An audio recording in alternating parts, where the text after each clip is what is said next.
नमस्कार दोस्तों, मैं हृदय मिश्रा आप सभी का स्वागत करता हूं डिकोड एग्जाम के इस प्लेटफॉर्म पे।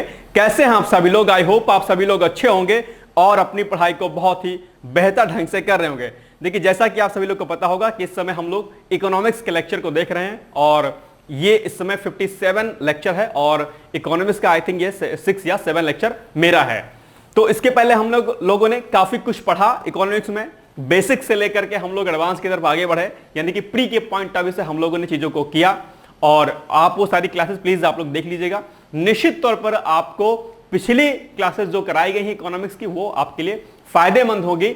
और कई बार ऐसा हो रहा है कि क्लासेस नहीं मिल पा रही हैं, क्वेरी जैसी आ रही थी मेरे पास, तो उसके लिए आप लोग क्या काम करिए कि अभी डिस्क्रिप्शन बॉक्स में जो लिंक दिया गया है टेलीग्राम का, उस टेलीग्राम लिंक पे आप क्लिक करिए, टेलीग्राम को आप ज्वाइन करिए ग्रुप को, और वहां पर दरअसल क्लास का शेड्यूल जो है पड़ा हुआ है, आप उसको उठाइए, उसका पीडीएफ या अपने फोन में उसको सेव कर लीजिए और वहां पर कब कब कौन कौन सी क्लासेस आपकी रिलीज हो रही हैं वो आपको वहां पर दिख जाएंगी। तो मेरी क्लासेस कब कब लिखी जा रही हैं वो आपको उसी पीडीएफ फाइल में जो है लिख जाएगा कि हृदय सर की क्लासेस इस तारीख को जा रही हैं। ठीक है, तो आप उसके अकॉर्डिंग देख सकते हैं, या जिस भी लेक्चर को आपको देखना है या जिस भी सब्जेक्ट को आपको देखना है उसके अकॉर्डिंग वहां पर लेक्चर्स मेंशन है, आप वहां पे जाकर के इसको देख सकते हैं। ठीक है, तो आज बेसिकली हम लोग क्या कुछ पढ़ेंगे, एक बहुत बड़ा टॉपिक आज नहीं है लेकिन हाँ इंपॉर्टेंट है, और आज का टॉपिक बेसिकली मेंस के पॉइंट ऑफ व्यू से भी इंपॉर्टेंट कहा जा सकता है। और थोड़ा सा हम लोग चीजों पर चर्चाएं करेंगे कि क्या कुछ आज हमें बेसिकली इसमें करना है। ठीक है, तो टॉपिक्स की हम लोग बात कर लेते हैं बेसिकली कि आज हम क्या कुछ पढ़ेंगे। सबसे पहले टॉपिक्स क्या है हमारा? आर्थिक नियोजन, यानी कि इकोनॉमिक जो प्लानिंग होती है हमको उसको पढ़ना है। नियोजन का उद्देश्य, जो प्लानिंग होती है उसका क्या मोटो होता है, क्या ऑब्जेक्टिव होता है, उसको देखेंगे। इसके अलावा भारतीय नियोजन का इतिहास, कब कब कौन कौन सी चीजें आई हमारे सामने उनको देखेंगे। योजना आयोग का नाम आप लोगों ने सुना होगा, प्लानिंग कमीशन, हम लोग उसको भी देखेंगे। इसके अलावा योजना आयोग के स्थान पर वर्तमान समय में नीति आयोग काम कर रहा है, हम लोग नीति आयोग को भी देखेंगे। इसके अलावा नीति आयोग के कार्य, राष्ट्रीय विकास परिषद, और थोड़ा सा पॉइंट हम लोग जीएसटी के बारे में भी देखेंगे कि क्या कुछ हमें इसमें करना है। हालांकि जीएसटी के बारे में आप लोग बखूबी जानते होंगे, लेकिन चूंकि प्रीलिम्स की क्लासेस हैं तो जीएसटी के बारे में हम लोग 2-4 फैक्ट और उसके बारे में कुछ एक चीजें हम लोग देखेंगे आज। ठीक है, चलिए तो बिना देरी के हम लोग सेशन को स्टार्ट करते हैं। सबसे पहले हमारे सामने जो टॉपिक है वो क्या है? आर्थिक नियोजन यानी कि इकोनॉमिक प्लानिंग। अब ये क्या होता है बेसिकली, इसको समझने से पहले एक उदाहरण देता हूं मैं आपको। फॉर एग्जांपल कि आपका कोई घर है, आपका अपना घर है, राइट, और आपको घर में सिंपल सी बात है कि आपकी फॉर एग्जांपल आपकी शादी हो गई है या आपके पेरेंट्स ही हैं एग्जांपल के लिए, चलो माना कि आपकी शादी हो गई है फॉर एग्जांपल। ठीक, अब आपके 2 बेबी हैं भाई साहब, 2 बच्चे हैं। ठीक, क्या है? 2 बच्चे हो गए आपके। इसके अलावा आपके यहां पर क्या है, कोई छोटा सा आप कारोबार भी कर रहे हैं, यहां पर कुछ काम कर रहे हैं। इसके अलावा अलग अलग आपकी फैमिली में आपके दादी, मतलब आपके जो है माता पिता भी हैं आपके, और जो है क्या कहते हैं बाकी चीजें भी आपके यहां पर, यानी कि कई सदस्य जो है आपके घर में मौजूद हैं। ठीक है, एजुकेशन पर भी आप खर्च करते हैं अपने बच्चों के, वहां भी पैसा जाता है आपका। ठीक है, एक बच्चा आपका कोचिंग कर रहा है, वहां पर भी आपको पैसा खर्च करना होता है। तो आप क्या काम करोगे? आप अपने घर में एक प्लानिंग करोगे। क्या करोगे? एक प्लानिंग करोगे किस चीज की? पैसे की, इकोनॉमिक प्लानिंग करोगे कि भाई साहब आप कहां से पैसे इकट्ठा करो, किस तरीके से, क्या सोर्स आपका हो कि उन सोर्सों से जो पैसा आएगा, जो मनी आएगी, उनका इस्तेमाल आप कहां कहां पर, किस किस जगह पर कैसे कैसे करोगे।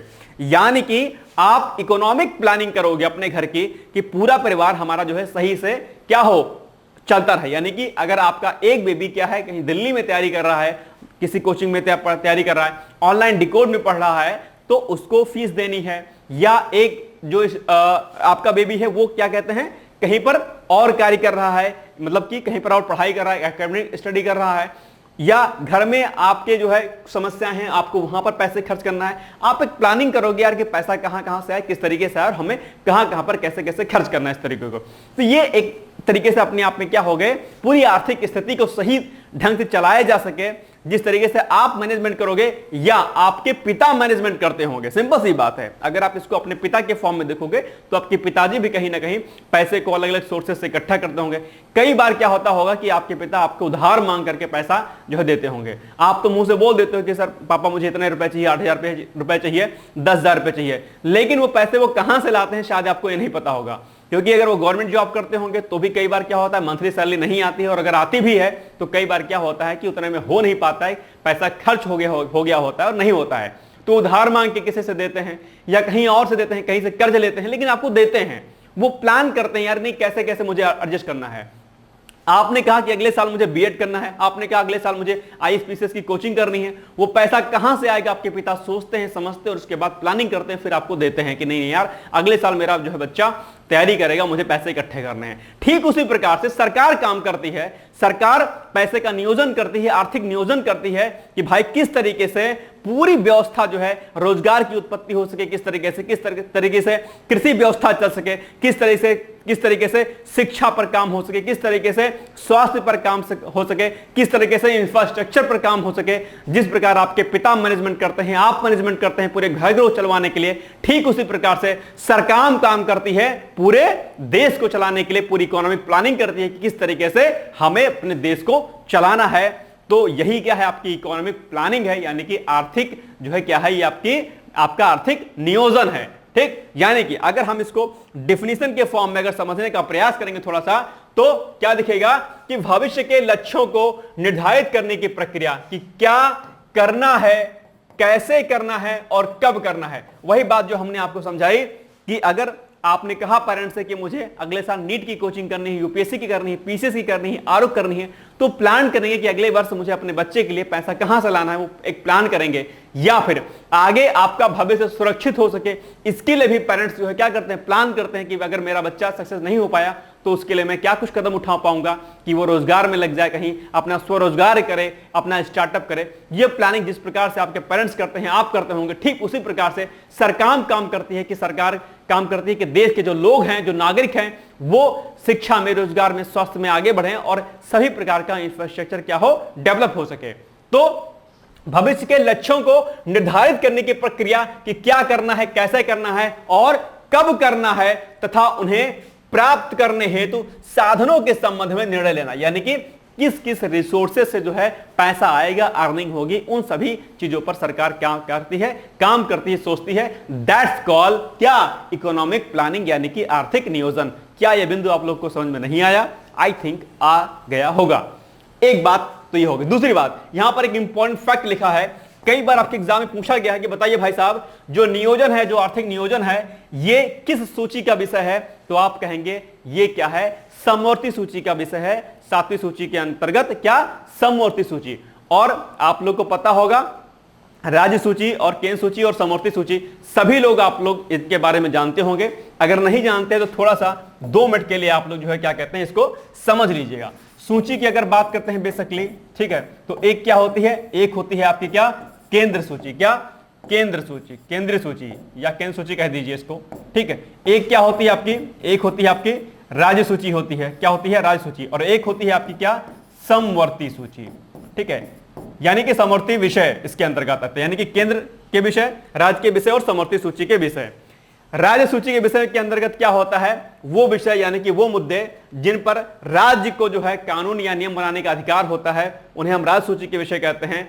जबकि केंद्र सूची के अंतर्गत वे विषय सम्मिलित होते हैं जिन पर नियम और कानून बनाने का अधिकार किसका होता है, केंद्र सरकार का होता है। लेकिन एक सूची ऐसी होती है जिसको हम लोग क्या बोलते हैं, समवर्ती सूची बोलते हैं। और समवर्ती सूची में क्या होता है कि कोई अगर माना कि एक्स नाम का विषय है, तो इस एक्स नाम के विषय को क्या किया जाता है, इस पर राज्य भी कानून बना सकती है और केंद्र भी कानून बना सकती है। लेकिन किसी विवादास्पद स्थिति में मान्य किसका होगा, केंद्र सरकार का मान्य होगा। दैट्स कॉल जो है क्या, समवर्ती सूची। तो नियोजन यानी कि जो प्लानिंग है, जो इकोनॉमिक प्लानिंग है, ये क्या है बेसिकली, ये जो है समवर्ती सूची का विषय है। इसका मतलब कि आर्थिक नियोजन पर राज्य सरकार भी काम करती है, राज्य सरकार भी नियम कानून बनाती है और केंद्र सरकार भी नियम और कानून बनाती है। हालांकि अगर कुछ ऐसी स्थिति उत्पन्न हो जाए कि जहां पर विवादास्पद स्थिति हो या कुछ और बात हो, तो वहां पर दरअसल कानून बनाने का अधिकार किसका होगा, केंद्र सरकार का होगा, यानी केंद्र सरकार की बात मानी जाएगी। समझ आ गई बात? चलो आगे बढ़ते हैं हम लोग।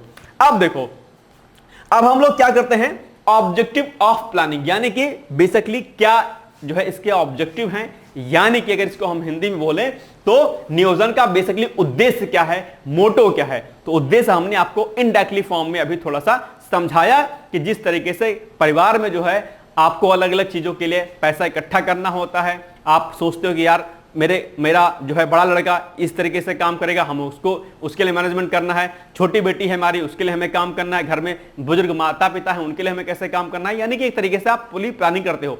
ठीक उसी प्रकार से यहां पर भी इसके उद्देश्य हैं, मतलब कि आर्थिक समृद्धि हो, यानी कि इकोनॉमिक डेवलपमेंट हो, इकोनॉमिक ग्रोथ हो, इसके लिए दरअसल क्या किया जाता है, ये इकोनॉमिक प्लानिंग की जाती है। भाई सिंपल सी बात है, अगर इकोनॉमिक ग्रोथ नहीं होगी तो सिंपल सी बात है क्या होगा कि देश के जो नागरिक होंगे वो आगे नहीं बढ़ पाएंगे। इसके अलावा जो आपका एम्प्लॉयमेंट है, एम्प्लॉयमेंट ग्रोथ करना यानी कि रोजगार वृद्धि करना, ये भी क्या होता है, इसका उद्देश्य होता है, मोटो होता है किसका, इकोनॉमिक प्लानिंग का। यानी कि आपको क्या काम करना है, आपको रोजगार में वृद्धि करनी है। अगर आप रोजगार में वृद्धि नहीं करोगे तो क्या होगे, प्रॉब्लम होगी और सरकार जो है उसके खिलाफ जो है अविश्वास प्रस्ताव वगैरह आया जाता है।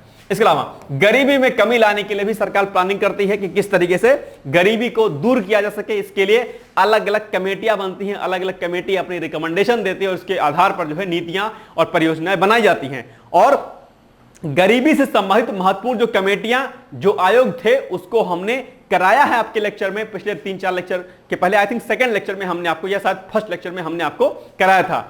अगर आपने वो लेक्चर नहीं देखा है तो गरीबी और रोजगार संबंधित महत्वपूर्ण जो कमेटियां होती हैं, इन पर जो महत्वपूर्ण लॉरेंज वक्र, फ्लिप्स वक्र जो वगैरह जो होते हैं, ये सब भी हमने कराया है। पिछले वीडियो में आप जाइएगा, वहां पर देख लीजिएगा, महत्वपूर्ण क्लास थी वो आपकी, ठीक है, आपके एग्जाम के लिए। इसके अलावा आधारभूत ढांचे का निर्माण या विकास करना, यानी कि जो इंफ्रास्ट्रक्चर है, बेसिक इंफ्रास्ट्रक्चर जो आपका है, उसको क्या करना, मजबूत करना, सुदृढ़ करना। क्योंकि जब तक इंफ्रास्ट्रक्चर जो है देश में नहीं खड़ा होगा, जब तक आधारभूत ढांचे का विकास नहीं होगा, तब तक औद्योगिक विकास हो पाना क्या होगा, संभव नहीं हो पाएगा। इसलिए सरकार आधारभूत ढांचे के विकास के लिए इकोनॉमिक प्लानिंग करती है।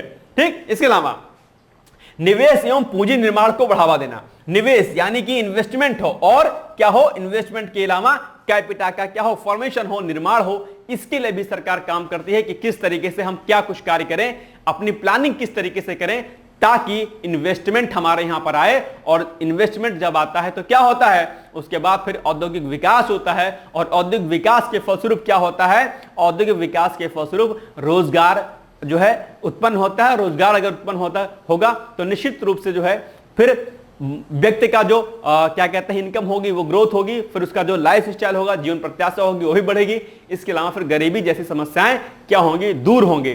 तो निवेश को बढ़ावा देना, यानी कि निवेश को बढ़ावा देना, और पूंजी का क्या करना, निर्माण करना, यानी कि किस तरीके से हम प्लानिंग करें कि ताकि जो है पूंजी का यानी कि कैपिटा का फॉर्मेशन हो सके, पूंजी का निर्माण हो सके। इसके लिए भी दरअसल इकोनॉमिक प्लानिंग अर्थात क्या कहते हैं, आपका नियोजन का जो उद्देश्य है ये होता है। यानी कि ये सारे के सारे क्या है, नियोजन का उद्देश्य। तो कभी आपके मुख्य परीक्षा में अगर पूछ ले प्रश्न कि नियोजन क्या होता है और नियोजन के प्रमुख उद्देश्य क्या होते हैं, 125 वर्ड्स में अगर मुख्य परीक्षा में प्रश्न पीसीएस में पूछ लेगा, आप तुरंत जो है इसको लिख के चले आइएगा। और ध्यान रखिएगा, इकोनॉमिक प्लानिंग दरअसल आपके एग्जाम के लिए इंपॉर्टेंट भी है, याद रखिएगा। ओके, अब ये हमने समझ लिया कि इकोनॉमिक प्लानिंग क्या होती है, इसका मोटो यानी कि ऑब्जेक्टिव इसका, यानी कि इसका उद्देश्य क्या होता है।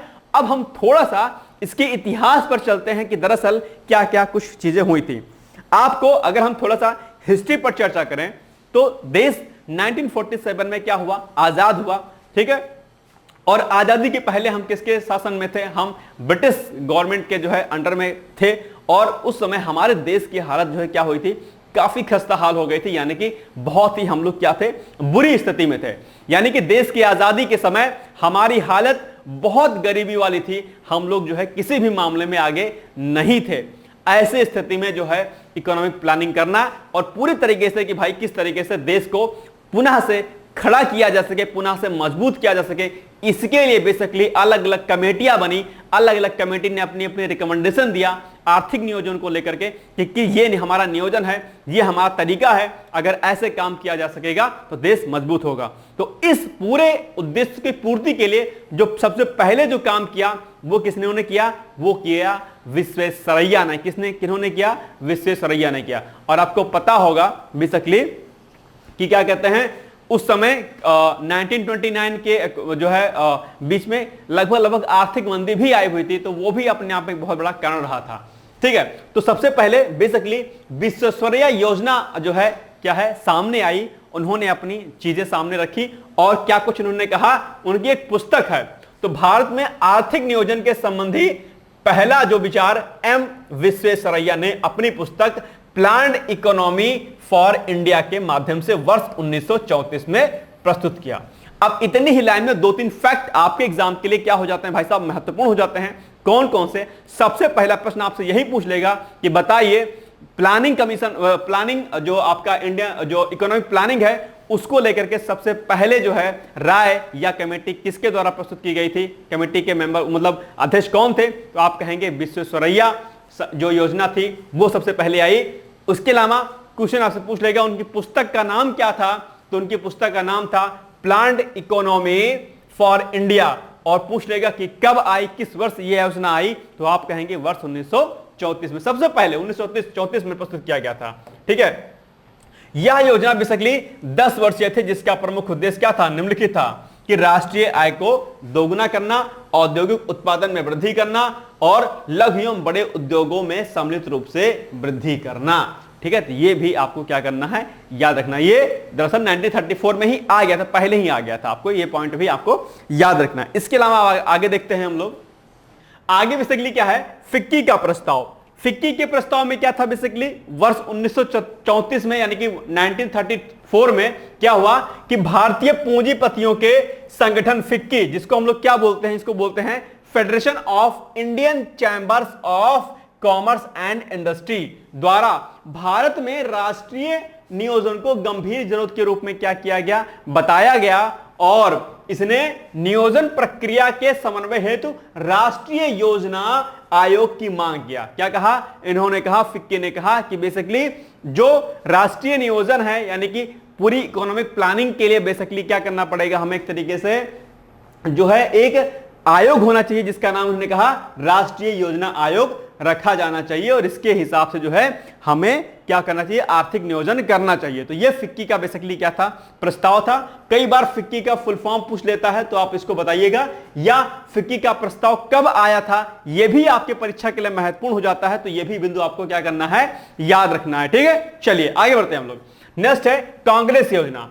ये 1938 में आया। उन्होंने क्या कहा कि वर्ष 1938 में भारतीय राष्ट्रीय कांग्रेस के द्वारा राष्ट्रीय नियोजन समिति के गठन की बात कही गई, यानी कि उसका गठन किया गया। और इस समिति का गठन बेसिकली तात्कालिक कांग्रेस अध्यक्ष कौन, सुभाष चंद्र बोस थे, की पहल पर किया गया। और इसके जो अध्यक्ष बनाए गए वो बनाए गए कौन, पंडित जवाहरलाल नेहरू, जो कि भारत के प्रथम प्रधानमंत्री भी रह चुके थे।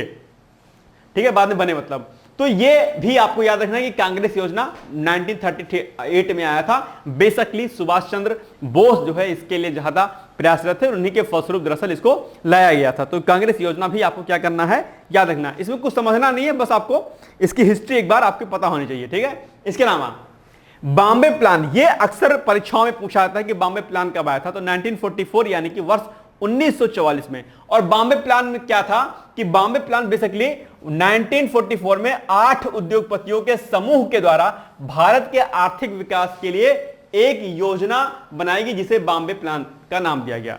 यानी कि जो भारत देश के 8 उद्योगपति थे, उन्होंने जो है आपस में मिलकर के एक जो है अपना क्या किया, एक जो है आयोग बनाया, एक तरीके से उसके लिए एक प्लान बनाया, जिसको हम लोग क्या बोलते हैं, बॉम्बे प्लान कहा जाता है। ठीक है, तो कई बार आपके एग्जाम में पूछा जाता है कि बताइए बॉम्बे प्लान में कुल कितने उद्योगपति शामिल थे, या फिर बॉम्बे प्लान को कब लाया गया था।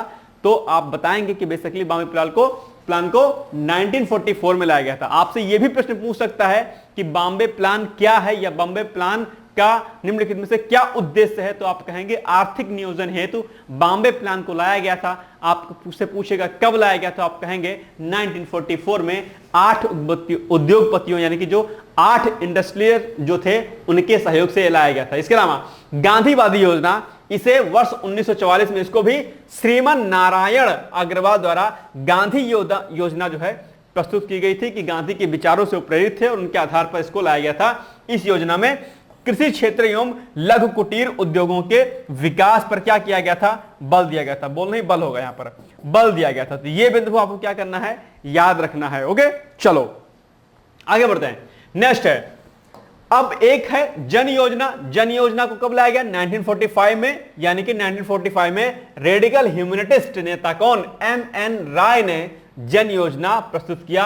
जन योजना पर भी आपके एग्जाम में प्रश्न पूछा जाता है। तो 1945 में किसके द्वारा, तो आप कहेंगे कि एम.एन. राय के द्वारा दरअसल जन योजना को प्रस्तुत किया गया था 1945 में, यानी कि 1945 में। यह बिंदु भी आपकी परीक्षा के लिए महत्वपूर्ण हो जाता है, तो इसको भी आप लोग याद रखिएगा। इसके अलावा सर्वोदय योजना, सर्वोदय योजना प्रसिद्ध समाजवादी जो हैं नेता कौन, जयप्रकाश नारायण, जिसको हम लोग जेपी के नाम से भी जानते हैं, उनके द्वारा दरअसल वर्ष 1950 में इसको प्रस्तुत किया गया था। हालांकि इसके बाद जो है फिर क्या हुआ, योजना आयोग आया। तो योजना आयोग के बारे में भी आपको हम लोग अभी पढ़ेंगे बेसिकली कि योजना आयोग क्या होता है। फिर योजना आयोग आया, उसने अपनी रिकमेंडेशन दिया, उसके आधार पर जो है पंचवर्षीय योजना यानी कि 5 ईयर्स प्लान्स आया। और उसके बाद में फिर जो है क्या हुआ, 15 में योजना आयोग की जगह पर नीति आयोग आया। तो इसके बारे में भी हम लोग अभी आगे पढ़ेंगे एक बिंदु, ठीक है। चलो अब बात सीधे हम लोग करते हैं बेसिकली योजना आयोग की, ठीक है। जेपी ने अपना एक प्लान प्रस्तुत किया, लेकिन प्रॉपर तरीके से उसे लागू नहीं किया जा सका। लेकिन उसके बाद क्या हुआ कि योजना आयोग आया, और बात कई बार क्या होता है कि स्थापना वर्ष इसका पूछ लेता है। तो 15 मार्च 1950 को दरअसल योजना आयोग यानी कि प्लानिंग कमीशन का क्या किया गया, गठन किया गया। और अगर हम बात करते हैं समिति, तो नियोगी समिति की अनुशंसाओं पर बेसिकली क्या था, आधारित था। और ये नॉन कॉन्स्टिट्यूशनल था, अर्थात गैर संवैधानिक था, यानी कि संविधान में इसका क्या है, प्रावधान नहीं है। इसको अलग एक नियम बना करके इसको प्रस्तुत किया गया था। यह बिंदु भी आपके लिए जानना क्या है, महत्वपूर्ण है। हालांकि वर्तमान में योजना आयोग क्या है, कार्यरत नहीं है। योजना आयोग के स्थान पर कौन है भाई साहब, तो योजना आयोग के स्थान पर नीति आयोग है, जो कि अभी भारत सरकार के थिंक टैंक के रूप में कार्य करती है। ओके, चलिए अब अगर इसकी बात करते हैं, थोड़ा सा हम इसके फैक्ट की बात करते हैं। तो स्थापना मैंने बता दिया 15 मार्च 1950। और इसके अलावा अध्यक्ष कौन होते हैं, प्रधानमंत्री। तो अगर अध्यक्ष प्रधानमंत्री होते हैं तो सिंपल सी बात है, देश की आजादी के बाद प्रथम प्रधानमंत्री कौन बने, तो आप कहेंगे पंडित जवाहरलाल नेहरू। और चूंकि योजना आयोग के अध्यक्ष कौन होते हैं, प्रधानमंत्री होते हैं, इसका मतलब कि योजना आयोग के जो प्रथम अध्यक्ष होंगे वो कौन होंगे, तो आप कहेंगे जवाहरलाल नेहरू, यानी कि पंडित जवाहरलाल नेहरू जो है योजना आयोग के प्रथम अध्यक्ष के रूप में थे। इसके अलावा उपाध्यक्ष जो है प्रधानमंत्री द्वारा नियुक्त किया जाता है, यह भी आपको याद रखना है। प्रथम अध्यक्ष जवाहरलाल नेहरू, हमने बताया। समापन योजना आयोग के स्थान पर नीति आयोग का गठन किया गया, कब, 1 जनवरी 2015 पर, यानी कि समापन इसका कर दिया गया, ठीक है। तो ये बिंदु भी आपको बेसिकली याद करने, और योजना आयोग का ठीक उसी प्रकार से कार्य करना, यानी कि भारत सरकार के लिए जो भारत सरकार का जो ये योजना आयोग है, ये देश में किस प्रकार से योजनाओं को निर्माण करना चाहिए, योजनाएं अलग अलग शिक्षा के क्षेत्र में, स्वास्थ्य के क्षेत्र में किस प्रकार से प्लानिंग की जानी चाहिए, यह योजना आयोग का कार्य था। लेकिन योजना आयोग बेसिकली क्या था, बहुत ही लचीला था अपने आप में, और इसमें जो कार्य की जो प्रगति थी वो क्या थी, बहुत ही धीरे थी। ऐसे में जो वर्तमान सरकार है, एनडीए सरकार है, इसने क्या काम किया कि जब वो सत्ता में आई तो उन्होंने योजना आयोग के स्थान पर बेसिकली क्या काम किया, योजना आयोग के स्थान पर इसने जो है क्या किया, नीति आयोग का गठन किया। यह भी जानना आपके लिए जो है क्या होता है, महत्वपूर्ण होता है, ठीक है। ठीक है, चलो बात हम लोग नीति आयोग की कर लेते हैं। 1 जनवरी 2015 को इसका गठन कर दिया गया, आपको पता है। लेकिन प्रॉपरली ये बेसिकली 2017 में नीति आयोग ने ठीक ढंग से काम करना शुरू किया, क्योंकि जो हमारी FYP चल रही थी 2017 तक हमारा पंचवर्षीय योजना चलनी थी, और जब वो समाप्त हुआ उसके बाद जो है सही रूप से कार्य अगर करने की बात कही जाए तो वर्ष 2017 में नीति आयोग ने जो है प्रॉपर ढंग से काम करना शुरुआत किया था, ठीक है। गठन 1 जनवरी 2015। अध्यक्ष कौन होते हैं, प्रधानमंत्री होते हैं। तो प्रथम अध्यक्ष भी कौन होंगे, सिंपल सी बात है, नरेंद्र मोदी होंगे। और वर्तमान अध्यक्ष की अगर हम बात करते हैं तो भी कौन है, तो भी आपके जो है नरेंद्र मोदी जी ही हैं। उपाध्यक्ष की बात करें तो प्रधानमंत्री द्वारा नियुक्त होता है। और अगर मैं आपसे पूछूं कि भाई साहब बताओ उपाध्यक्ष वर्तमान में कौन है, और यह प्रश्न आपके एग्जाम में पूछा जाता है, मैंने करंट अफेयर्स में कराया है इसको, मैंने उपाध्यक्ष और सीओ नीति आयोग के दोनों आपको बताया हुआ है। और ये टास्क आपके लिए कि आइए आज जाइएगा गूगल पर सर्च करिएगा और मुझे बताइएगा कि बेसिकली दरअसल कौन इसके उपाध्यक्ष और सीईओ हैं, ठीक है। ये प्रश्न आपके एग्जाम में अक्सर पूछा जाता है, और मैंने करंट अफेयर्स में इसको कराया भी है, ऐसा भी नहीं कि हमने नहीं कराया है। तो अगर आपने वीडियो करंट अफेयर्स का नहीं देखते हैं तो आप लोग इसको देखा करिए, आपको बहुत सारे फैक्ट आपको वहां से स्टैटिक और डायनामिक दोनों मिलते रहेंगे वहां से, ठीक। प्रथम अध्यक्ष सिंपल सी बात है नरेंद्र मोदी जी ही होंगे, ठीक। इसके अलावा अगर बात करते हैं इसके स्ट्रक्चर की, यानी कि इसमें कौन कौन से लोग सम्मिलित होते हैं, तो बेसिकली इसमें कौन सम्मिलित होगा? सबसे पहली बात तो ये कि प्रधानमंत्री तो इसके अध्यक्ष ही होंगे, यानी कि वो तो सम्मिलित ही होंगे। इसके अलावा उपाध्यक्ष होंगे, उपाध्यक्ष प्रधानमंत्री द्वारा नियुक्त किया गएंगे। वो बेसिकली कोई सिविल सर्विसेज का अधिकारी हो सकता है या कोई अन्य व्यक्ति भी हो सकता है। ठीक, एक बात यहां पर कि गवर्निंग काउंसिल इसमें होती है, और गवर्निंग काउंसिल में बेसिकली क्या होता है कि जितने भी राज्य होते हैं उन सभी राज्यों के जो सीएम अर्थात जो चीफ मिनिस्टर यानी कि जो मुख्यमंत्री होते हैं वो होते हैं। ऐसा इसलिए होता है क्योंकि राज्यों की जो भागीदारी हो वो सुनिश्चित हो सके, इसलिए सभी राज्यों के मुख्यमंत्री दरअसल इसके क्या होते हैं, गवर्निंग काउंसिल में इसके क्या होते हैं, पार्टिसिपेट करते हैं, यानी कि वो उसमें सम्मिलित होते हैं। ठीक, इसके अलावा संबंधित कार्य क्षेत्र में विशेष जानकारी रखने वाले लोगों को भी इसमें क्या किया जाता है, शामिल किया जाता है। अलग अलग क्षेत्र के जो स्पेशलिस्ट होते हैं, अपने अपने क्षेत्र के विशेषज्ञ होते हैं। ऐसा इसलिए किया जाता है बिकॉज ऑफ नीति आयोग क्या है, अपने आप में थिंक टैंक है। क्या है? नीति आयोग क्या अपने आप में थिंक टैंक है। क्या है? थिंक टैंक है। और ये क्या काम करता है? ये क्या काम करता है? ये बेसिकली, अरे यार क्या हो रहा है, एक सेकेंड। नीति आयोग को क्या बोलते हैं? थिंक टैंक के फॉर्म में इसको हम लिखते हैं। ठीक है, थिंक टैंक, यानी कि ये बेसिकली क्या काम करता है, योजनाएं बेसिकली क्या करता है, बनाता है, प्लान करता है, अपने आप में नीति बनाता है। अलग अलग राज्यों की सलाह पर जो उनकी जरूरतें होती हैं उनके आधार पर क्या काम करता है, नीति आयोग जो है अपनी की समस्याओं को देखता है, सुनता है, उस पर विचार करता है, प्लान एक तैयार करता है और फिर कहता है कि बताओ ये सही है ना सही है। प्लान बना करके जो है नीति आयोग दे देगा राज्यों को और कहेगा कि आपने जो समस्या हमको बताई थी, इस समस्या के निदान जो है ये है, ये इसका क्या है, प्लान है। और ये फिर डिपेंड करता है राज्यों के ऊपर कि जो नीति आयोग ने जो अनुशंसाएं की होंगी या जो प्लान बना के दिया होगा, राज्य सरकार उसको मानती या नहीं मानती, ये राज्य सरकार के ऊपर निर्भर करता है। लेकिन नीति आयोग उस समस्या को देखता है, उसके आधार पर नीतियां क्या करता है, बनाता है। तो इसमें बेसिकली क्या होता है, चूंकि सभी राज्यों के मुख्यमंत्री इसमें सम्मिलित होते हैं, अलग अलग जो है क्षेत्र से संबंधित जो विशेषज्ञ होते हैं वो भी सम्मिलित होते हैं। तो किसी माना कि ए नाम का कोई राज्य है, माना कि बिहार है, ठीक है, और बिहार ने कहा कि हमारे यहां पर जो एजुकेशन लेवल है क्या है, बहुत ही डाउन है, इसके लिए जो है कार्य करना चाहिए। केंद्र सरकार क्या करती है, यानी कि नीति आयोग क्या काम करेगा, एजुकेशन पर एक खास प्लान तैयार करेगा, एक नीति एक योजना तैयार करेगी और योजना बना करके राज्य सरकार को देगी कि भाई देखो हमने ये योजना बनाई है।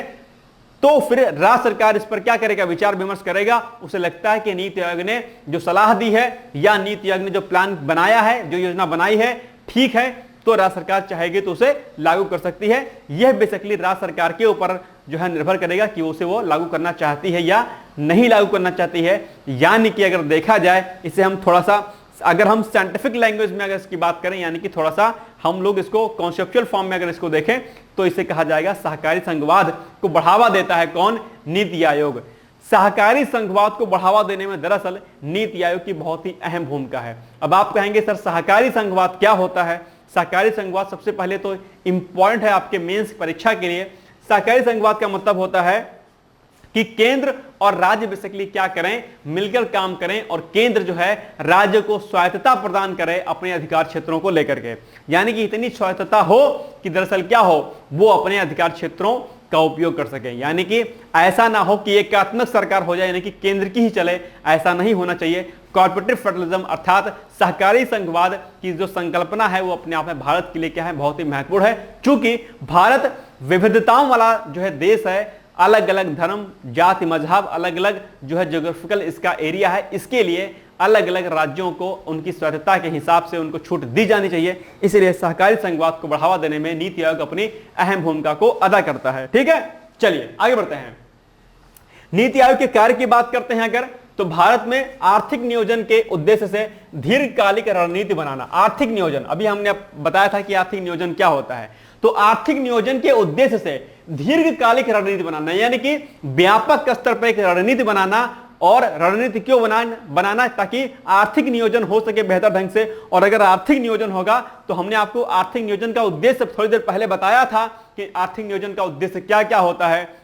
गरीबी को कम करना होता है, रोजगार को बढ़ावा देना होता है, आर्थिक समृद्धि करना होता है, और इसके अलावा पूंजी को क्या कहते हैं, बढ़ावा देना होता है, और निवेश को बढ़ावा देना होता है। ये सब क्या था? आर्थिक नियोजन का उद्देश्य था, ऑब्जेक्टिव था। वही यहां पर लिख रखा है कि भारत में आर्थिक नियोजन के उद्देश्य से दीर्घकालिक रणनीति बनाना, यानी कि व्यापक स्तर पर एक प्लान करना, ताकि देश प्रगति की राह पर क्या हो सके, आगे बढ़ सके। इसके अलावा योजनाओं के निर्माण में केंद्र और राज्य सरकार की सहभागिता, दोनों की सहभागिता होनी चाहिए। कोई भी योजना बने सिर्फ और सिर्फ केंद्र आधारित नहीं होनी चाहिए, बल्कि उस पर क्या होना चाहिए, उस पर राज्य सरकार का भी हक होना चाहिए, यानी कि वो भी उसमें प्लान कर सके अपने अकॉर्डिंग। नेक्स्ट है सहकारी संघवाद को बढ़ावा देना। यह भी हमने आपको बताया, यानी कि सहकारी संघवाद का मतलब ये कि राज्यों को भी स्वायत्तता होनी चाहिए कि बेसिकली वो अपने अनुसार योजनाओं नीतियों को बना करके लागू कर सके, यानी कि सिर्फ डिपेंडेंट केंद्र सरकार पर ना रहें। ठीक, अब देखो यहां पर एक चीज और, जो योजना आयोग था, एक छोटा सा अगर हम कॉन्सेप्ट हम समझेंगे, वो क्या कि अगर हम बात थोड़ा सा योजना आयोग की करेंगे, ठीक है, तो योजना आयोग में क्या काम था, ठीक है, ये बहुत देर में काम क्यों करता था, आइए इसको थोड़ा सा समझ लेते हैं। कई बार आपके मुख्य परीक्षा में योजना आयोग और नीति आयोग में अंतर पूछ लेता है बेसिकली, ठीक है। तो योजना आयोग बेसिकली क्या था कि इसने कोई प्लान बनाया, ठीक है, इसने कोई प्लान बनाया और ये क्या करता था, ये कहता था कि सभी राज्यों से कहता था कि भैया हमने ये ए नाम का प्लान बनाया है और आप जितने भी स्टेट आप देख रहे हैं सभी स्टेट क्या करें, अपने अपने यहां पर इसको क्या करें, लागू कर लें। लेकिन ये सही नहीं था एक तरीके से, क्योंकि भारत क्या है, विविधताओं वाला देश है। अगर कोई एक प्लान नीति आयोग ने बनाया है तो ये जरूरी नहीं है कि ये ए नाम का जो प्लान है सभी राज्यों में क्या हो, चल सके, ऐसा नहीं है। फॉर एग्जाम्पल अगर एजुकेशन की ही बात करें तो अगर ये कोई राज्य क्या है आपका, बिहार है, क्या है ये, बिहार है, और एक राज्य इधर क्या है, केरला है, क्या है, केरला है। अब देखो एक बात, अगर एजुकेशन पर कोई प्लान बनाया गया तो अगर एजुकेशन पर कोई प्लान बनाया गया तो ये प्लान बेसिकली बिहार राज्य के लिए तो सही रहेगा, क्योंकि यहां पर क्या है, एजुकेशन लेवल क्या है, डाउन है। लेकिन अगर बात केरला की करते हैं तो वहां पर एजुकेशन क्या है, स्ट्रांग है अपने आप में, वहां की शिक्षा व्यवस्था मजबूत है अपने आप में।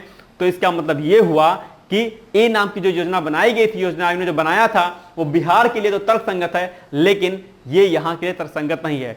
हर जो है राज्य की अपनी भौगोलिक स्थिति भी है, अपने अपने संसाधन भी है, तो इसलिए योजना आयोग कई बार क्या होता था कि वो असफल हो जाता था अपनी नीतियों को बनाने में, ठीक है। तो इसलिए योजना आयोग बहुत ही क्या करते हैं, समस्याओं को ठीक ढंग से उसको पिकअप नहीं कर पाता था। लेकिन अगर बात हम नीति आयोग की करते हैं, क्या और इसमें प्लान क्या होता था, इसमें केंद्र से, इसमें क्या था, सेंट्रल, यानी कि केंद्र से इसमें योजनाएं क्या करती थी, राज्य की तरफ जो है क्या करती थी, जाती थी। लेकिन ठीक इसका विपरीत नीति आयोग में है। नीति आयोग में इसका विपरीत है, क्या, राज्यों से चीजें ली जाती हैं, फिर केंद्र के स्तर पर इसको बनाया जाता है। अर्थात अगर हम बात करते हैं नीति आयोग की, क्या बात करते हैं, अगर हम बात नीति आयोग की करते हैं तो नीति आयोग क्या काम करेगा, नीति आयोग जो अलग अलग जो राज्य हैं, क्या जो अलग अलग राज्य हैं, उन राज्यों के चूंकि मुख्यमंत्री भी इसमें सम्मिलित होते हैं, तो चूंकि नीति आयोग में मुख्यमंत्री सम्मिलित होते हैं, ऐसे में मुख्यमंत्री के अलावा जो वहां के अदर मेंबर्स होते हैं वो भी सम्मिलित होते हैं वित्त मंत्री के रूप में। तो वो समस्याएं बताते हैं अपनी, और जो अलग अलग राज्य अपनी समस्याएं बताते हैं, जो क्षेत्रों की समस्या होती, जो गांवों की समस्या होती हैं, ठीक है, उन गांवों की समस्याओं को पहले देखा जाता है, गांव अपनी समस्याओं को जिलों में पहुंचाते हैं, जिले द्वारा जो है राज्य में जाया जाता है, जाती है समस्याएं, और राज्य से फिर क्या कहते हैं, केंद्र स्तर पर चीजें पहुंचती हैं। यानी कि नीति आयोग क्षेत्रीय स्तर पर काम करता है, क्षेत्रीय स्तर पर समस्याओं को देखता है और उस क्षेत्र के आधार पर योजनाओं का निर्माण करता है। ए नाम के राज्य की, यानी कि बिहार की समस्या अपनी कुछ अलग हो सकती हैं, तो नीति आयोग बिहार की समस्याओं को शिक्षा पर, स्वास्थ्य पर काम करेगा। केरला में अगर कुछ अन्य समस्या है तो उसके आधार पर, किसी गांव की क्षेत्रीय समस्या कुछ है तो उसके आधार पर नीति आयोग काम करता है। यानी कि जहां एक और योजना आयोग में केंद्र से योजनाएं सीधे राज्यों में लागू कराई जाती थी, अर्थात क्षेत्रीय समस्याओं पर विशेष बल नहीं दिया जाता था, जबकि वहीं दूसरी ओर नीति आयोग की बात करें तो ये क्षेत्रीय समस्याओं को ध्यान में रख करके, यानी कि यहां से समस्याएं उठती हैं और फिर केंद्र तक जाती हैं, यानी और फिर वहां पर जो है योजनाएं या नीतियां बनाई जाती हैं। तो इस रूप में नीति आयोग जो है कहीं ना कहीं व्यापक रूप से काम करता है। यह भी आपको क्या करना है, विशेष तौर पर ध्यान देना है, ठीक है। तो ये बातें आपको समझ आ गई होंगी। इसके अलावा योजनाओं के निर्माण में विश्वविद्यालयों एवं अन्य शोध संस्थानों के विशेषज्ञों को भी इसमें क्या किया जाता है, सम्मिलित किया जाता है, शामिल किया जाता है। अलग अलग क्षेत्र के लोग होंगे, उनका उसमें स्पेशलाइजेशन होगा। फॉर एग्जांपल के लिए अगर हम बात करें जो है वाटर कंजर्वेशन की, वाटर ट्रीटमेंट प्लांट की, तो वो अगर कोई खास व्यक्ति होगा, एनवायरमेंटलिस्ट होगा, अगर वो विशेषज्ञ होगा इस फील्ड का, तो योजनाओं को बनाने में क्या कहते हैं, चीजें ज्यादा ठीक ढंग से काम की जा सकेंगी। तो ये सारी बातें नीति आयोग में हमें समझनी चाहिए थी। ठीक है, चलो अब एक पॉइंट है राष्ट्रीय विकास परिषद। राष्ट्रीय विकास परिषद बेसिकली क्या था, जब योजना आयोग बना तो उसके बाद फिर राष्ट्रीय विकास परिषद बनाया गया। राष्ट्रीय विकास परिषद दरअसल राज्यों के समन्वय के रूप में कार्य करता था, यानी कि जो राज्यों की समस्याएं होती थी राष्ट्रीय विकास परिषद उस पर काम करता था, देखता था।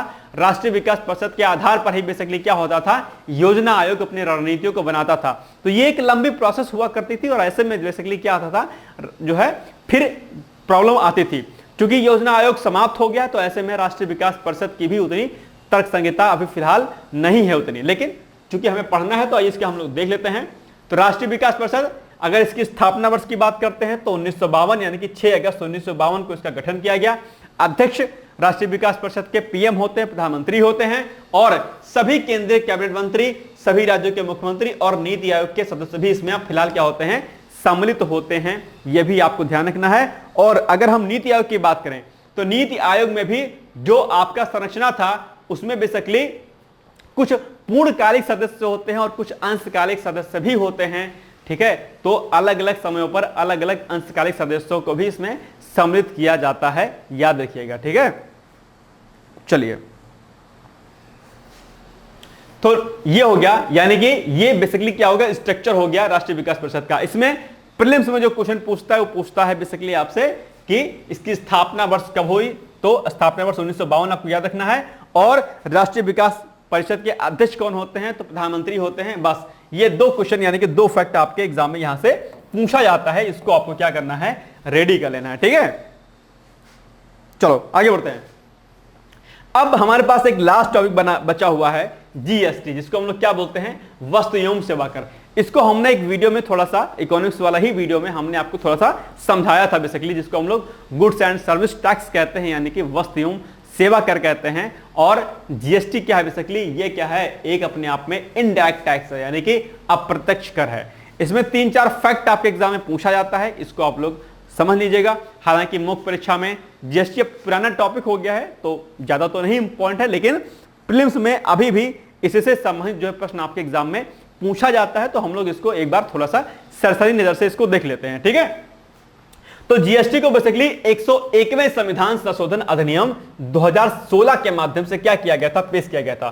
तो पहला ही फैक्ट आपके लिए इंपॉर्टेंट हो जाता है कि कौन सा अमेंडमेंट था, आप कहेंगे 101, यानी कि 101वें संविधान संशोधन अधिनियम 2016 के अंतर्गत इसको लाया गया था। यह फैक्ट कई बार आपके एग्जाम में पूछा गया है, इसलिए कंफ्यूज नहीं होना। इसके अलावा ये भी फैक्ट आपसे पूछता है कि जो जीएसटी था उसको लागू कब किया गया, कब से लागू हो गया, तो आप कहेंगे कि जीएसटी बेसिकली 1 जुलाई 2017 से क्या हुआ, लागू हो गया। और ये फैक्ट भी आपके लिए इंपॉर्टेंट हो जाता है, यानी कि यह क्या है, इनडायरेक्ट टैक्स है। तो ये स्टार्टिंग के तीनों फैक्ट आपके एग्जाम के लिए क्या हो जाते हैं, इंपॉर्टेंट हो जाते हैं। यहां से प्रश्न आपके एग्जाम में कई बार पूछा भी गया है और आगे भी पूछा जाएगा, यह ऐसा मेरा यकीन है, तो इनको आपको कर लीजिएगा। और यह एक अप्रत्यक्ष कर है, यानी कि इनडायरेक्ट टैक्स है कौन, जीएसटी। और इनडायरेक्ट टैक्स और डायरेक्ट टैक्सेस कौन कौन से होते हैं, यह भी हमने आपको समझाया हुआ है क्लासेस में, शायद आपको ध्यान होगा, नहीं ध्यान होगा तो मेरी पिछली क्लासेस को आप लोग देख लीजिएगा। ठीक, इसके अलावा वन नेशन वन टैक्स, यानी कि इसे वन नेशन वन टैक्स के बारे में क्या किया गया था, लाया गया था। यानी कि कई सारे जो आपके इनडायरेक्ट टैक्सेस थे उनको क्या किया गया था, सम्मिलित रूप से एक करके जीएसटी के फॉर्म में दरअसल इसको शामिल किया गया था, यानी कि जीएसटी के रूप में फिर इसको लाया गया था। जीएसटी के अपने प्लस और माइनस पॉइंट हैं, नेगेटिव और पॉजिटिव पॉइंट हैं। ये हालांकि आपके मुख्य परीक्षा के लिए महत्वपूर्ण है, तो हम लोग वहां पर उस बिंदु तक नहीं जाएंगे, हम लोग प्रीलिम्स के फैक्ट के अकॉर्डिंग ही यहां पर चर्चा करेंगे। ठीक है, तो इसके अलावा जीएसटी में उत्पाद शुल्क, वैट, सेवा कर, विलासिता कर आदि ऐसे अप्रत्यक्ष करों को क्या किया गया था, इसमें सम्मिलित किया गया था। यह भी आपको याद रखना है। इसके अलावा अगर बात करते हैं जीएसटी के अलावा, एक है जीएसटी काउंसिल, जीएसटी परिषद, यह भी आपके परीक्षा के लिए इंपॉर्टेंट है। तो जीएसटी के बारे में तो आपको पता चल गया 2-4 फैक्ट कि भाई 101वें संविधान संशोधन अधिनियम 2016 के अंतर्गत इसको लाया गया था। 1 जुलाई 2017 को लागू हुआ था। यह एक अप्रत्यक्ष कर है। ये 3 फैक्ट आपके लिए जीएसटी के लिए सबसे इंपॉर्टेंट है। और जीएसटी को चलाने के लिए एक तरीके से जीएसटी काउंसिल भी होती है। जीएसटी क्या होती है? परिषद होती है। और जीएसटी परिषद बेसिकली क्या करती है? राज्यों की समस्याओं को देखती है, उनमें क्या क्या चीजें होती हैं और एक तरीके से एक समन्वयकर्ता के रूप में कार्य करती है। तो अगर बात करते हैं, क्या फैक्ट है कि यह केंद्र और राज्यों का एक संयुक्त मंच है। क्या? केंद्र और राज्यों का जीएसटी परिषद, जीएसटी काउंसिल एक तरीके से मीडिएटर है अपने आप में, दोनों की समस्याओं को देखता है, फिर उसके बाद निर्णय इसमें लिया जाता है। यानी कि इसमें राष्ट्रपति द्वारा संशोधित संविधान के अनुच्छेद 279A क्लॉज 1 यानी कि फर्स्ट के अनुसार स्थापित किया गया था। यह फैक्ट आपके लिए क्या है भाई साहब? इंपॉर्टेंट है। ठीक है, यानी कि अनुच्छेद 279A क्लॉज 1 के अकॉर्डिंग दरअसल इसको स्थापित किया गया था। किसके द्वारा स्थापित किया गया था? तो राष्ट्रपति के द्वारा। तो 2 फैक्ट यहां पर इंपॉर्टेंट हो जाते हैं कि किसके द्वारा? तो राष्ट्रपति के द्वारा। और आर्टिकल कौन सा है? तो 279A क्लॉज 1। ये फैक्ट भी आपको याद रखना है। अगर हम इसके मेंबर्स की बात करते हैं कि बेसिकली इसमें मेंबर्स कौन कौन से होते हैं, तो मेंबर्स परिषद के सदस्यों में केंद्रीय वित्त मंत्री अध्यक्ष होते हैं। और यह फैक्ट भी आपके लिए क्या हो जाता है? तुरंत इंपॉर्टेंट हो जाता है। आपके एग्जाम में कई बार पूछा गया है कि जीएसटी परिषद के अध्यक्ष कौन होते हैं। आपके सामने जो है ऑप्शन दे देगा अलग अलग। तो जीएसटी परिषद के जो अध्यक्ष होते हैं वो केंद्रीय वित्त मंत्री यानी कि फाइनेंस मिनिस्टर जो होते हैं वो होते हैं। ठीक है, याद रखिएगा, कई बार आपके एग्जाम में पूछा गया है। ठीक है, और इस समय वित्त मंत्री कौन है? निर्मला सीतारमण जी हैं। ठीक है, इसके अलावा वित्त मंत्री हो गया अध्यक्ष, फिर केंद्रीय राज्य मंत्री जो होंगे वित्त के रूप में वो शामिल होंगे, और प्रत्येक राज्य वित्त या कराधान के प्रभारी मंत्री या किसी अन्य मंत्री को सदस्य के रूप में भी इसमें नामित किया जा सकता है। तो ये बेसिकली क्या है? जीएसटी परिषद यानी कि जीएसटी काउंसिल हो गया। और इसके बारे में कई बार आपके एग्जाम में प्रश्न पूछा गया है। तो ये भी आपको बेसिकली क्या करना है? याद रखना है। जीएसटी परिषद की बैठकें अलग अलग समय पर होती रहती हैं। जो भी समस्याएं जीएसटी को लेकर के आती हैं, कई बार समस्या आ जाती हैं, वहां पर क्या क्या समस्याएं हैं, किस प्रकार के करों को हटाना चाहिए, किनको जोड़ना चाहिए, उनकी स्लैब जो दरें होती हैं, स्लैब दरों को जो है सही और कम किया जाता है। तो ये सब बैठकें बेसिकली जब जीएसटी परिषद की होती हैं तो उन बैठकों में अलग अलग समस्याओं को उसमें रखा जाता है और फिर उस पर निर्णय लिया जाता है जीएसटी काउंसिल यानी कि जीएसटी परिषद के द्वारा। ठीक है, तो ये भी आपको याद रखना है। चलिए, कार्य वही जो मैंने आपको बता रहा था मैं आपको कि जीएसटी परिषद अनुच्छेद 279 के अनुसार जीएसटी से संबंधित महत्वपूर्ण मुद्दों पर केंद्र और राज्यों को सिफारिशें करने के लिए है, जैसे वस्तुओं और सेवाओं पर जीएसटी मॉडल जीएसटी कानूनों के अधीन है या छूट दी जा सकती है। यानी कि ओवरऑल एक तरीके से अगर कहें तो जीएसटी जो काउंसिल बेसिकली केंद्र और राज्य के बीच में एक सेतु के रूप में काम करती है, एक पुल के रूप में काम करती है, समस्याओं को देखती है और जीएसटी से संबंधित जो भी समस्याएं होती हैं उन समस्याओं पर गौर करती है, उस पर नजर दौड़ाती है और फिर उसके समाधान पर बेसिकली क्या करती है? काम करती है। तो ये भी आपको बेसिकली क्या करना था? याद रखना था। तो ये हो गया आपका क्या? जीएसटी परिषद, जिसके बारे में आपके एग्जाम में कई बार क्या होता है? प्रश्न पूछा जाता है। ठीक है, अच्छा एक बात और, अभी हम लोग नीति आयोग बेसिकली पढ़ रहे थे, योजना आयोग पढ़ रहे थे। तो योजना आयोग नीति आयोग दोनों ही महत्वपूर्ण है, मुख्य परीक्षा के लिए भी महत्वपूर्ण है, याद रखिएगा।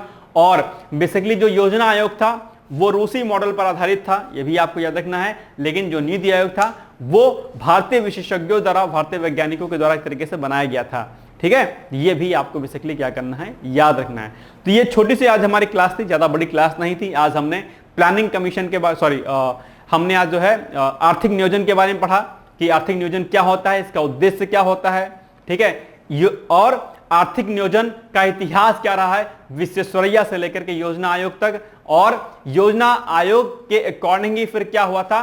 पंचवर्षीय योजनाएं बनाई गई थी और पंचवर्षीय योजनाएं जो हैं क्या कहते हैं? फिर देश की प्रगति में अपना जो है अहम भूमिका पंचवर्षीय योजनाएं जो बनाई जाती थी उसके अनुसार सब चीजें होती थी।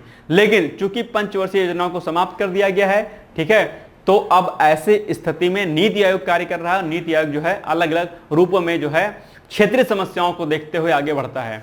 एक बात यहां पर ध्यान रखना कि पंचवर्षीय योजनाएं भी आपके परीक्षा के लिए इंपॉर्टेंट है और पंचवर्षीय योजनाओं के लिए हमने एक अलग से क्लास रखी हुई है, उस क्लास को आप लोग प्लीज जरूर देखिएगा, निश्चित तौर पर वहां से प्रश्न पूछता है। एक प्रश्न आपकी FYP से यानी कि 5 ईयर्स प्लान, जिसको हम लोग पंचवर्षीय योजना कहते हैं, वहां से पूछा जाता है। तो उसके लिए हमने एक क्लास अलग से FYP के रख दी है। आई थिंक अगली क्लास या शायद उसकी अगली क्लास होगी, तो आप लोग उसको भी जरूर देखिएगा, वो क्लास भी आपके लिए महत्वपूर्ण रहेगी। ठीक है, तो ये हो गई आज की हमारी महत्वपूर्ण क्लास, जो कि बहुत बड़ी नहीं थी लेकिन इंपॉर्टेंट थी। और अब जो है आपके लिए एक क्या है, एक प्रश्न है जिसका उत्तर आपको फटाफट जो है कमेंट बॉक्स में जाकर के देना है।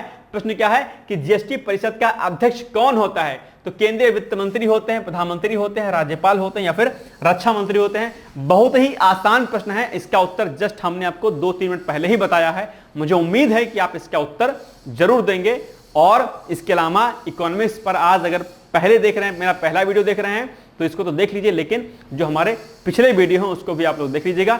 शेड्यूल के बारे में ऑलरेडी हमने आपको बता दिया है कि डिस्क्रिप्शन बॉक्स में टेलीग्राम चैनल का लिंक दिया गया, वहां से आप शेड्यूल को डाउनलोड कर सकते हैं और सारी क्लासेस कब कब आपकी रिलीज होंगी वो वहां से आप देख करके अपनी चीजों को बढ़िया ढंग से कर सकते हैं। चाहे आप तैयारी पीसीएस की कर रहे होंगे, चाहे आप तैयारी आरओ की कर रहे होंगे, दोनों परीक्षाओं के लिए ये लेक्चर आपके लिए क्या है, महत्वपूर्ण है। साथ ही साथ में वनडे एग्जाम के लिए भी ये लेक्चर क्या है, महत्वपूर्ण है। ठीक है, तो ये हो गई आज की हमारी महत्वपूर्ण क्लास। मिलेंगे कल हम लोग एक नए जो है लेक्चर के साथ। हाँ, इसके अलावा डेली मॉर्निंग में 8 AM पर, यानी कि सुबह 8 बजे मेरी करंट अफेयर्स की क्लास होती है, उसको भी आप लोग देखना ना भूलिएगा।